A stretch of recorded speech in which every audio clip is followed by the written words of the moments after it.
പാലക്കാട് മണ്ണുത്തി ദേശീയപാതയിലൂടെ പോകുമ്പോൾ ഇരട്ടക്കുളം എത്തും. അവിടെ എത്തിയാൽ നമുക്കൊരു വീട് കാണാം.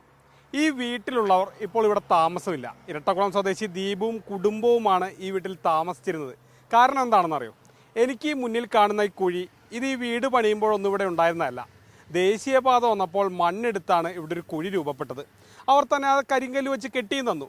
പക്ഷേ നാൾക്ക് നാൾ ഈ സ്ഥലം ഇടിഞ്ഞ് വീടിൻ്റെ തൊട്ട് മുൻഭാഗത്ത് വരെ എത്തി. ഭയം കൊണ്ട് ഈ വീട്ടിലിപ്പോൾ ഈ കുടുംബത്തിന് താമസിക്കാൻ കഴിയാത്ത സ്ഥിതിയാണ്. ഭയന്നിട്ടാണ്, സ്വന്തം വീട്ടിലൊക്കെ പേടിച്ചിട്ടാണ് കിടക്കുക. എല്ലാവരും വീട് എന്നുള്ളത് സ്വപ്നമാണ്. ആ വീട്ടിൽ സമാധാനമായി കിടക്കാനാണ് നമ്മൾ ഉദ്ദേശിക്കുന്നത്. പക്ഷേ ഞങ്ങളിപ്പോൾ ഒരു 7-8 വർഷമായിട്ട് പേടിച്ചിട്ടാണ് ഇവിടെ ജീവിക്കുന്നത്. കാരണം ഓരോ വലിയ വാഹനങ്ങൾ പോകുമ്പോഴും വീട്ടിലേക്ക് ഭയങ്കര കുലുക്കം അനുഭവിക്കുന്നുണ്ട്. നല്ല വൈബ്രേഷനാണ്. ദേശീയപാത വികസിപ്പിക്കുന്നതിന് മുൻപ് വരെ ഇതെല്ലാം ദീപുവിൻ്റെയും കുടുംബത്തിൻ്റെയും സ്ഥലമായിരുന്നു. അന്ന് ഇത്ര പ്രശ്നമില്ല, കാരണം വലിയ ഉയരവ്യത്യാസമൊന്നുമില്ല. പിന്നീട് ദേശീയപാത വികസിപ്പിച്ചപ്പോൾ വീടിൻ്റെ മുൻഭാഗം വരെ മണ്ണെടുക്കുന്നു. അങ്ങനെ വലിയൊരു ഉയരവ്യത്യാസം വരുന്നു. ക്രമേണ ഈ വീട് ഉണ്ടെങ്കിലും ദീപുവിന് അത് ഉപയോഗിക്കാൻ കഴിയാത്ത സ്ഥിതിയിലേക്ക് പൂർണ്ണമായി മാറി. പേടി തന്നെയാണ്. ഇപ്പോൾ മക്കളും കുട്ടികളും ഉള്ളത് കാരണം നമുക്ക് വാതിലൊന്ന് തുറന്നിട്ട് തന്നെയല്ലേ ഇവിടെ ഇരിക്കാൻ പറ്റുള്ളൂ.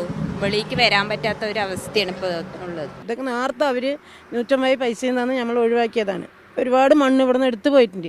അപ്പോൾ അതിൻ്റെ പേര് ഇനി എത്രയും പെട്ടെന്ന് നടപടി ഞങ്ങൾക്ക് കുഞ്ഞു മക്കളെയും കൂടി ജീവിക്കണം. നമുക്ക് വീട് ഇടിഞ്ഞാലേ എന്തെങ്കിലും ചെയ്യാൻ പറ്റുള്ളൂ എന്നൊക്കെ പറയും. നമ്മളത് വീണ് മരിക്കാൻ വേണ്ടി കാത്തിരിക്കുകയാണ് നമ്മുടെ പറഞ്ഞു ഉദ്യോഗസ്ഥരാണ്. അതെ, വീട് ഇടിഞ്ഞാലേ നമുക്ക് എന്തെങ്കിലും ചെയ്യാൻ പറ്റുമെന്നാണ് നമ്മുടെ വില്ലേജ് ഓഫീസിൽ പറഞ്ഞത്. സ്വന്തം വീട്ടിൽ കഴിയുക എന്നുള്ളത് എല്ലാവരുടെയും ഒരു സ്വപ്നമായിരിക്കും. ദീപുവിൻ്റെയും ഈ കുടുംബത്തിൻ്റെയും ഒക്കെ ആഗ്രഹം അങ്ങനെയാണ്. പക്ഷേ ഈ വീടും ഈ ഇടിഞ്ഞ സ്ഥലവും തമ്മിൽ 1 മീറ്റർ ദൂരം പോലും വ്യത്യാസമില്ല. പിന്നെ സമാധാനത്തോടെ എങ്ങനെ ഈ വീട്ടിൽ കിടന്നുറങ്ങും? മൽഗോഷി മോഹനൊപ്പം ഗോകുൽ VS, മാതൃഭൂമി ന്യൂസ്, പാലക്കാട്.